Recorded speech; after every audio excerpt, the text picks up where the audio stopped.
Hey guys, hope all is well. Kevin Cage back with another cryptocurrency update. Wanted to kick this video off with just a quick picture of Brad Garlinghouse on the left, CEO of Ripple, and of course the former CEO of CIMB, huge group in the ASEAN market, the Islamic region in particular, and of course, when we speak of any parts of Asia, obviously a behemoth leading basically the race in blockchain and DLT adoption already.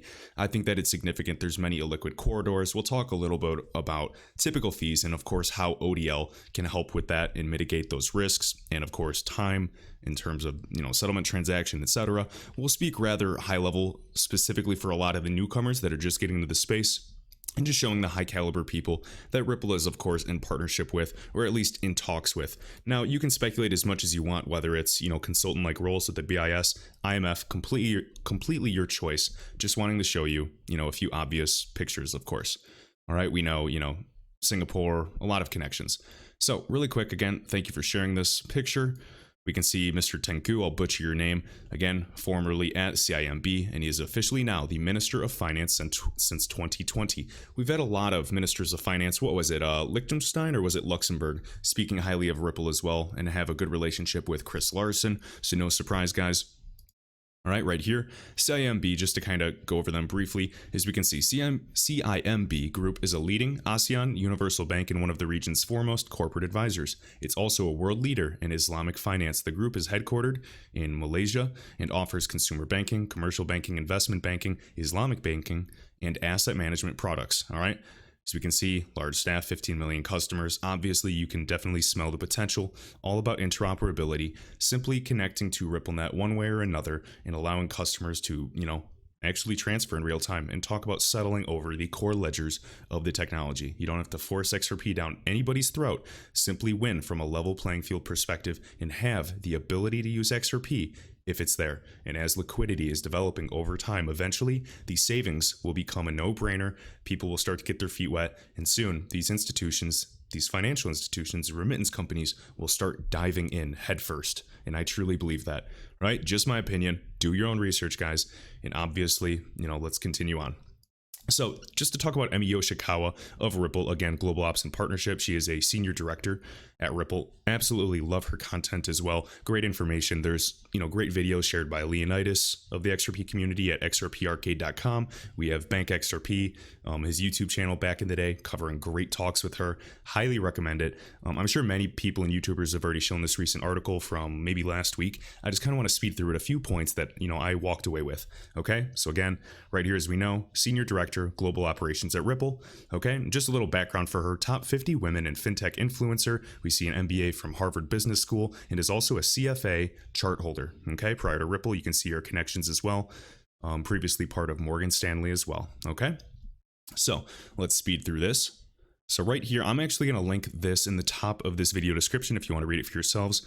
I think tons of good information. You will have to translate it from Japanese, and I'm sure Crypto Eddie has already done a phenomenal job covering this information, so I'll try to be brief.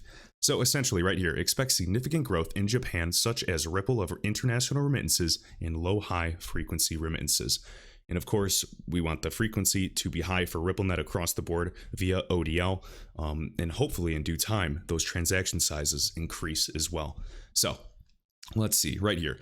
I like this, and I think this is really important to really understand as well. So blockchain in particular has a wide range of applications. I mean, even in this video, we'll mention a new use case and of course, groups developing for insurance or intellectual property, etc. But all interactions lead to value exchanges, and blockchain will not spread unless the problems of the exchanges are resolved. We need the infrastructure, we need the connectivity. Make sense? All right, let me see what else I highlighted. Right here, talking about the remittance market, guys. To individuals and SMEs, small, medium enterprises are increasing. So again, your trend is your friend, just like e-commerce. And obviously, their expected growth in the future. That is something to take note of. Payments will play a role. And I just don't believe that Bitcoin is going to be the chosen asset. It will be based off of open technology. They are going to win on a level playing field. And it's going to come down to cold, hard math. Institutions are going to forget their bias, attitudes and preferences, and they're going to pick the asset that gets the job done. If something better than XRP comes along, it is entirely possible. But again, we're talking 7 years strong at least, 55 million ledgers successfully closed. We already have liquidity being built into the system. That is not for fun. That is to build something truly revolutionary. So, however, the international remittance, let's see. So in the last 30 years, Remittance in particular has increased 13 times, and I think we're just getting started, right? Obviously, we know the population of the world continuing to grow. Talking about how inefficient remittance is on an international level, and one that is, let's see, speed of a problem. It takes 3 to 5 days to send a payment. We can talk about SWIFT, obviously, with the correspondent banking system, and right here, the cost is high as well. So we have, time to transfer. The cost is high for commission alone, and we'll talk about that. And then also, currency exchange, we need a highly liquid asset to mitigate that as well. There's a high error rates as well. We know Brad Garlinghouse and many people have said approximately right here, 6% of international remittances fail. They don't get there. And I say this a lot, just like everybody. Imagine if every single 6% of your texts, 6% of your phone calls didn't go. Can you imagine doing that? Or an email in a working environment? Impossible. And then right here, in particular, migrants in developing countries, those that actually need it most, and $200 is so significant to them, cost an average of $14 to send $200. Guys, that's approximately 7% in fees. And this might not sound like a lot to you, but now let's imagine actually large value transactions, well over $10,000. I'm saying like a $50 million transaction, 7% of that. Do you really want to be paying that at this day and age? No. Okay. So this is where this is all going. We know SWIFT, 5 trillion a day. We can talk about the foreign exchange market, 5 trillion a day at least. We can talk about derivatives. I'm just saying there's a lot of money, a lot of, value transfer, and a lot of friction. XRP doesn't need to get all of it. If we can even just get a fraction, 0.1% of this market, I think obviously this speaks volumes for the potential future. And this is the use case that Ripple is focusing on initially. Remittance, low value, and then hopefully high volume transfers. Next up, and sorry if this is very redundant for some of you, I just really want to cover this because I think this is, very vital for us to just kind of remember what is at play here. The use case. Ignore the price you see for XRP. In the future, obviously that is going to, reach a balance, an equilibrium, and find and discover its actual price per the market. We are in early days. Okay, talking about migrant. Then right here, just comparing it with, Bitcoin and other assets. So Bitcoin, for example, takes an average of 10 minutes and sometimes an hour. And obviously, I would agree with the latter. If you guys have sent Bitcoin during, high volume, high congestion, just like Ethereum has been experiencing, the fees are insane. I don't want to pay a $50 fee just to send a very, low amount of Bitcoin. And then, of course, instead of it taking 10 minutes or an hour, it's taken 3 hours. I've waited 24 hours before. Now, was that on the exchange end of things? I'm not entirely sure, but I do not want to deal with that. Again, XRP taking 3 to 5 seconds and cost, as you can see, 0.0002 per transaction. Insane. All right, Bitcoin, this is being generous, 27 transactions per second. I would say 7 transactions per second. And again, XRP can process 1,500 transactions per second. All right, the algorithm uses. Different from that of mining. Again, mining with proof of work. The feature is that the energy the energy consumption is minute. All right. And then last but not least, just to finish off, I want to show this little paragraph that she shows here. Is a global business strategy. The field of international remittance is a large market, but the focus is low and high frequencies such as remittance of companies, and marketplaces. It also supports financial institutions as infrastructure partners for financial institutions. On top of that, he said that it would be necessary to partner with existing financial institutions to create a wide network. That's the goal. Furthermore, we will focus on popularizing ODL. So I don't understand the FUD you guys think where Ripple's not changing their business model. They are not getting rid of XRP. That would be the dumbest and silliest thing that they could do. They have been transparent. They've been saying it is a marathon, not a sprint. And I honestly see no reason why we shouldn't believe that. All right. I remember when that news with all the treasury stuff and Ashish Burla made that comment, everybody saw it as FUD until it was cleared up like a week or two later. Then everybody felt better and actually was extremely confident. The same thing with Flare networks, guys. The future is bright.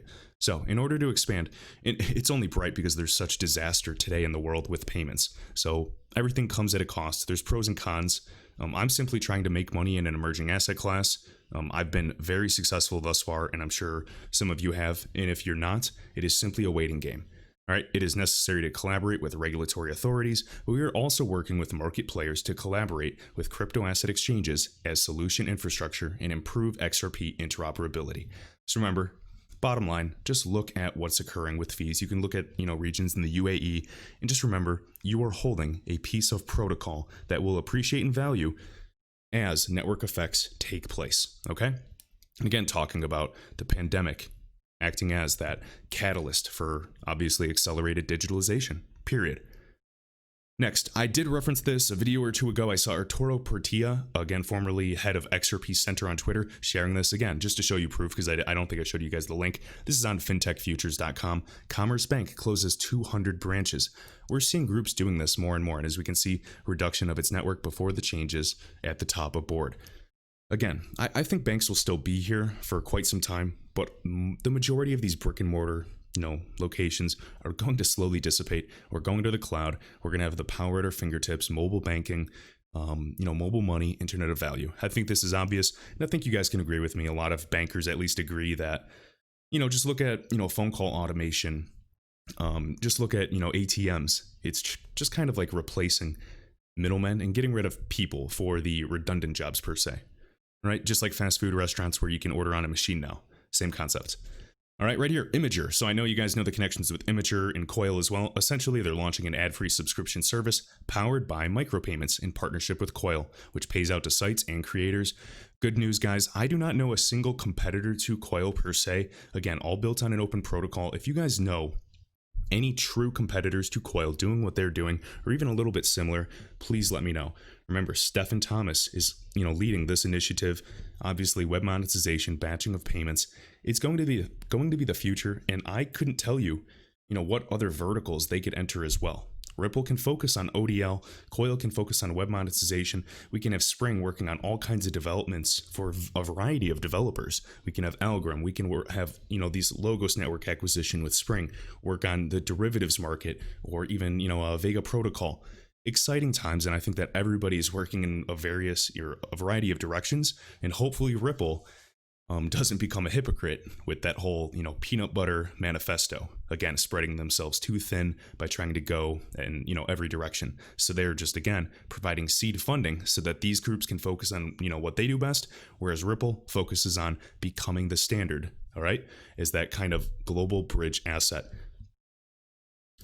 All right here. So HCL Technologies R3 launched blockchain insurance platform Building Block. So just wanted to show this use case right here. So a leading global tech company in collaboration with our buddies, R3, again, they are going to be a huge name. People were very hesitant to talk about them even in 2017. I've been a huge fan ever since. I don't think it's a coincidence. R3 is going to be very, very successful.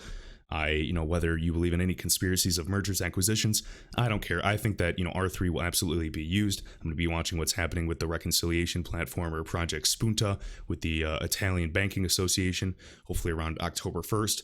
Pay attention to news. And again, we are still looking towards settlement mechanisms in the future for, the big boys of trade finance, Wall Street, Goldman Sachs backed, Lehman Brothers, etc. So again, right here, streamlining business property insurance for multinational companies. Just talking about the benefits of DLT, immutable, cryptographically secure, security. We get it. Nothing we haven't heard before, guys. If you want to speed through this, it's a super short article. And again, this is on crn.in. Just keep an eye on these groups and developments. And just remember, I don't even need to go into it about R3. We can talk about board members compared to them and, Swift, and talk about the vested interests. You guys can speculate as much as you want. I just believe that R3 will be an obvious player in this ecosystem, along with Ripple and any other group that helps with digital transformation. Just remember, Corda has integration with Swift GPI. And I don't think it's all just coincidental or all just for, proof of concepts, okay? All right, just in other news, Ripple launches the XRP Ledger version 1.60 for consensus mechanism amendment. You guys can check this out. Again, as we can see, introducing 3 new amendments. And again, this is all based off of voting. 80% votes from a pool of these trusted validators will occur within 2 weeks. All right. Same concept with like the reserve amount of XRP, guys, at like 20 XRP to have a wallet. If XRP, mooned or appreciates in value, we can have these groups vote to change the reserve amount, okay, at any time. So, don't think that your XRP is going to be trapped forever, or that you'll always have to have 20 XRP as a reserve amount or 5 XRP, whatever, they can change it, okay, for the better. All right, and I feel like that's enough, guys. I'm tired of hearing my own voice. Hopefully I provided some decent information here. I'm going to kind of cover some additional information, read more about these recent lawsuits that we've been seeing. To me, you guys can hate me or like me, but I think it's a lot more of just white noise that could be, my complete bias. I still see XRP, I still see crypto assets playing an instrumental role in the future. We're going to have, financial advisors in the future. And remember, when you do have financial advisors, or if you already do, specifically in crypto, or you're looking for people to really cash out, me personally, and I know many people have said this, if my future financial advisor has no experience with precious metals or crypto assets, I'm not using them, period. So hopefully you guys enjoyed. And again, big thank you to my top channel members, guys. I couldn't do this without you. Bmore1113, Mark Phillips, Lunar Phoenix, Jamie XRP, Crypto Beginner, Ken Melendez, XRP Holder 4, and all others. And I will see you in the next video.